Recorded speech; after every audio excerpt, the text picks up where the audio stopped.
Censorship. Warning. Censorship. Warning. Censorship. Warning. Censorship. Good afternoon, ladies and gentlemen, and welcome to the Rebel News live stream on this, on Friday, October the 8th, 2021. I'm David Menzies, and my co-host, let me tell you about my co-host. She is the Vancouver Valkyrie. She is the Bazooka of British Columbia. She is the Khaleesi of BC. She is Drea Humphrey, already covering her face with her hands. That's not a good sign. But how the heck are you there, Drea? Well, first of all, it's 9 a.m. right now, David. So calm down, please. Where I live, it's 9 a.m. But I'm good. Well, you know what? That is the problem with Canada being the size it is. You know, while we're having lunch here in the East, you folks in Lotus Land, you're just getting out of bed right now. So what can I say?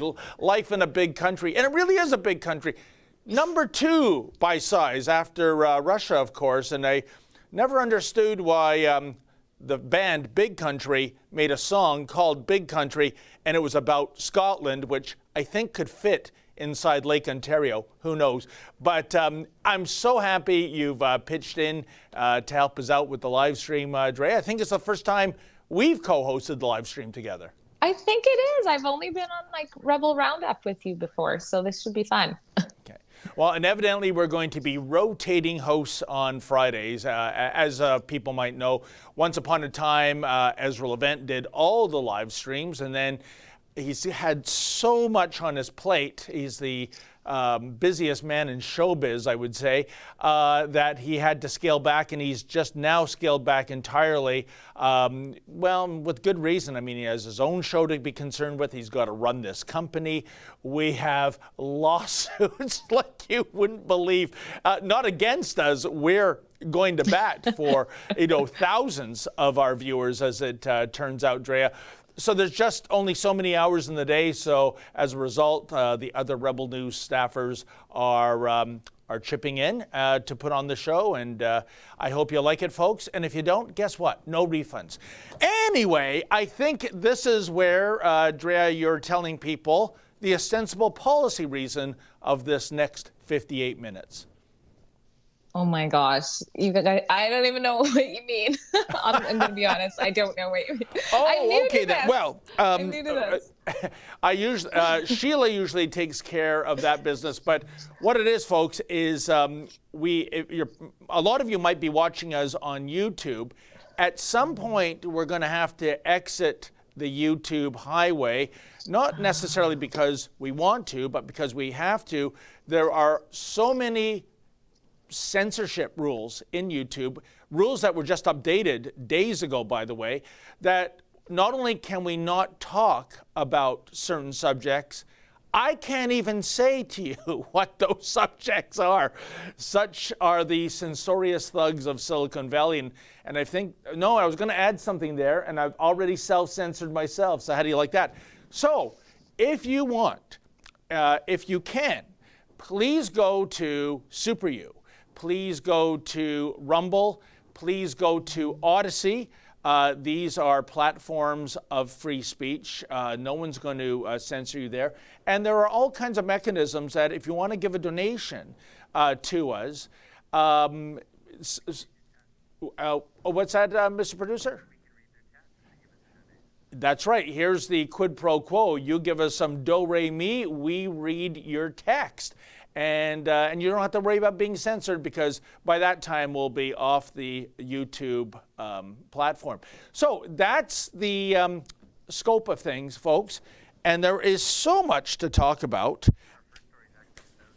I'll be able to do that next time, David. What are you talking about? No problem. I can't do half the job Sheila does on this. She knows all the fancy words for the various cryptocurrencies and super chats and bricks and libraries. I mean, it's baffling to me, Dre. I don't know how Sheila commits it to memory, but I do know that there is a way that you can enrich us. Well, I shouldn't say enrich us. You can help us keep the lights on. And, some skeptics, they go, oh, there they go again asking for money. Dre, as far as I'm concerned, I think this is the most honest way of fundraising. if you want to watch the show, you can. You don't have to give. If you have a little extra and you want to make a donation, good on you. Compare that, Drea, to the mainstream media that just does a direct withdrawal out of your paycheck every 2 weeks as part of the Justin Trudeau Liberal Party of Canada Media Party endowment fund. So I think that's unethical and immoral. I think what we're doing is as honest as you can get. Absolutely. It's true. Whether we like it or not, we fund the mainstream media, really. So I think people mostly, they understand that and they see how hard we work to, get the truth out there. So they support us. So thank you for all who do, and consider doing that if you haven't already. And it's so sad that it's government doing that, because you really can't fight government. You really can't say, I want that portion of my tax dollars going to the CBC and the various newspapers and magazines. I want that back because I don't support that. Compare that to, I thought it was one of the most incredible Canadian rebellions of recent memory, and I believe it was 1994 and 95, around then. Do you remember, Drea, when Rogers introduced something called negative option billing? So one day you wake up and there's your cable bill and it's almost double, and you're signed up for all these channels you don't want and you would never subscribe to. And the way it worked is, if you don't want it, you contact Rogers to delete those subscriptions. So it's not the other way around. It's like, I look at channel XYZ. Yeah, I want that. Can you add it to my subscription, please?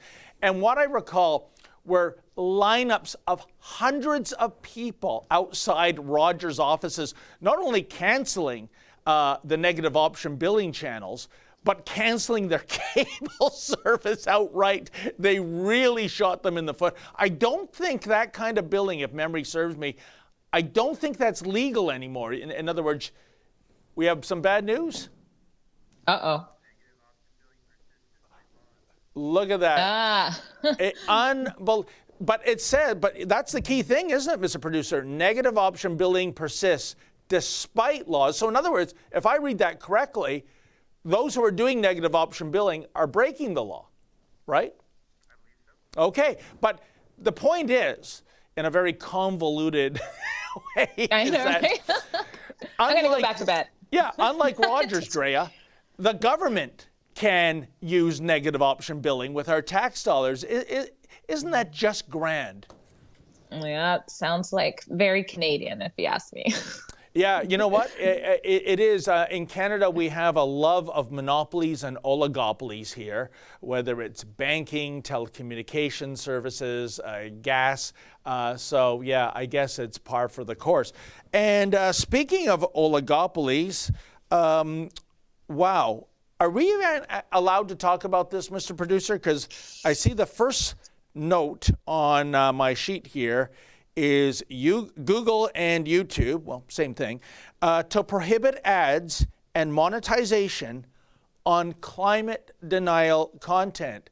So I think what they're saying is that if I say, you know what, I don't think the emissions coming out of the Menzies mobile are destroying the planet, I think that's a no-no.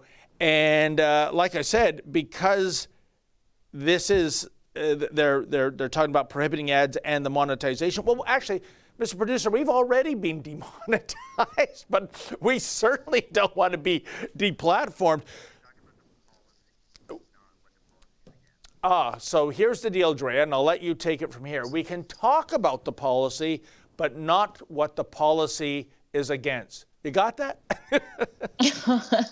We're unfortunately having to get used to this. So, yeah, I mean, on one hand, this doesn't surprise me at all, but it's becoming so ludicrous. Soon we're only going to be able to say that you're about to own nothing and be happy. I think that's like the only sentence that we're going to be permitted to do on this platform here. So basically you can't, like you said, like say, why are we not looking at China or India instead of Canada when it comes to the emissions? I'm just reading it. It says here, so Google and YouTube on Thursday announced, and I lost it. I'm sorry, guys.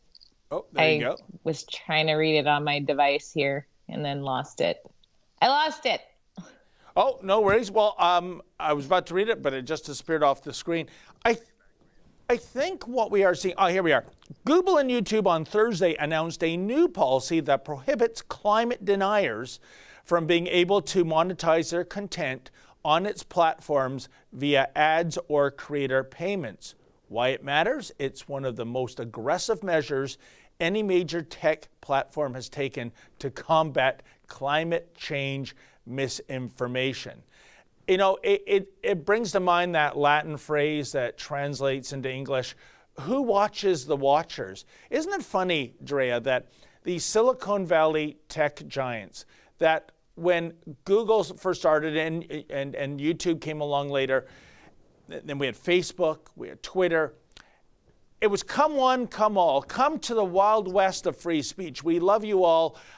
Bring us your content, which we won't pay for. What a great business model, eh? All your raw materials are for free. And then after these tech giants reached a critical mass, suddenly they got picky and choosy. And you, out. We don't like your political narrative. And, you know, we've seen it with when it comes to allegations of voter fraud, when it comes to vaccine issues, and now it is climate change. And, you know, even the language is pejorative. Climate change deniers. When you hear the word denier, that's typically associated with Holocaust. We all know of people who have denied the Holocaust, denied the number of people that have died in the Holocaust. So it has this baggage. I'm saying that climate change deniers are not necessarily deniers, but maybe they have a different opinion of why the climate is changing. Maybe it is things beyond our control. Maybe it's not man-made or person-made, as Justin Trudeau would say, factors at play here. And yet you are lumped into the category of a denier with all the baggage that comes with. What do you think about that, Drea? Well, we've seen those labels. They're used to silence people. It's just like the anti-vaccine, anti-mask. What does that really mean? It means you're pro-choice, and if you worded it as such. And I think it's more about the difference between, you know, a climate alarmist and someone who denies climate change. And again, they never seem to focus on the fact of how many scientists there are saying these things on the other side. And that's really who's going to be silenced. Actual scientists who know what they're talking about, who are qualified to have a discussion about it, are going to be censored on this platform. So, yeah. And you know what? Speaking of censorship, Drea, how about we bid adieu to YouTube before? Let's get to the juicy stuff.